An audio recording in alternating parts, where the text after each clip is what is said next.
Hey friends, welcome back to the channel. So today I'm going to do something that I have never done before. I'm going to make something for a girl. So stick around and see exactly what it is.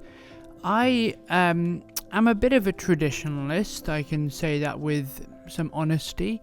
And typically when you go on a date you take flowers. Well, you used to anyway, back when chivalry was actually a thing. I don't like flowers, apart from tattoos. I have a lot of tattoos of flowers, but I don't actually like real flowers very much. They die. So I thought, what better way to make an impression than to make a girl a alligator keyring. So that's what we're going to do. Apparently she's a big fan of bright pink. And I happen to have some bright pink alligator hanging around. I don't actually know if it's alligators. Either alligator or crocodile. It's one of the two. I can't tell the difference all the time. So we're going to use some bright pink alligator slash crocodile. I'm going to call it alligator. For the outside. And we're going to use some lime green alligator inside. Now it's going to be a chungus keyring, simply because my splitter is currently out of action for repair at the moment. It needs a new feed roller, so I thought I'm gonna not skive it down. I think this alligator is about 1.5, 1.6 mil, so two of them together it's going to be quite chunky. But also I wanted to reinforce it, and I'm trying out a new reinforcement material. I used to use it's like an off-brand salamander. I can't quite remember the name of it, and I found a shop on Etsy. Let me know if you would like the link for it, to buy some actual salamander. So it's basically the industry standard of bonded leather.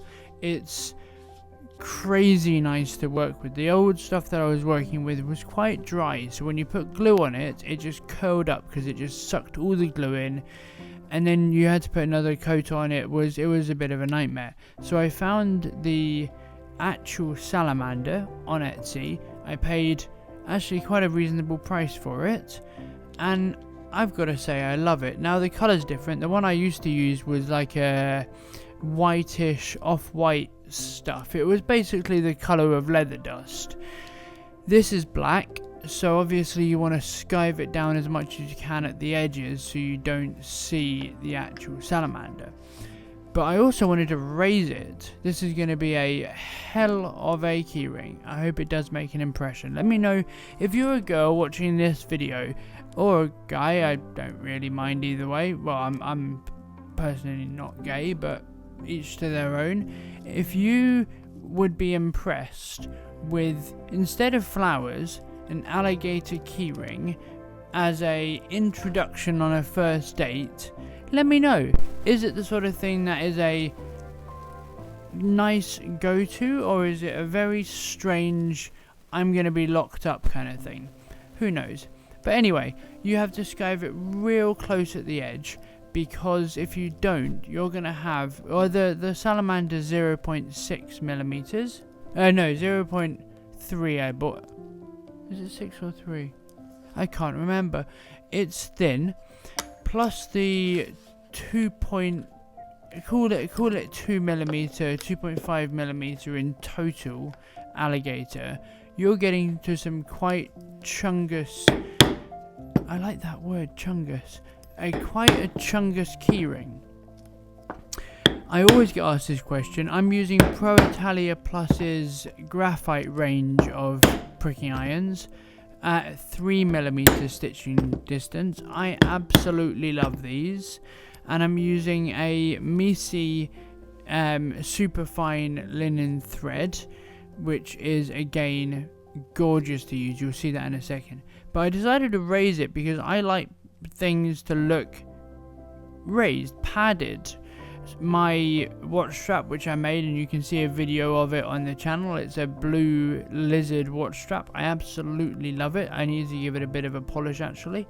You need to look after your leather, guys. It doesn't last forever if you don't look after it.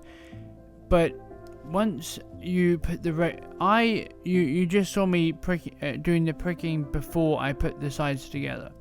Now I do this because if you skive the edge and then you try and prick mark through it, you often go too close to the edge on the back side. So I decided to prick mark it before I put it together, so I'm only going through a little bit of leather, and then all stitch it afterwards. And it worked out really well actually. I was very pleased with the result. And you can see just how chungus this keyring is turning into.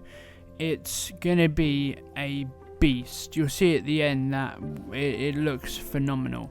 I'm gonna use a 0.55mm thread, so it's quite a thick thread to go through this, and that is again, it's the Misi Superfine, and I'll leave a link to Leatherbox in the description box below if you want to pick some up for yourself.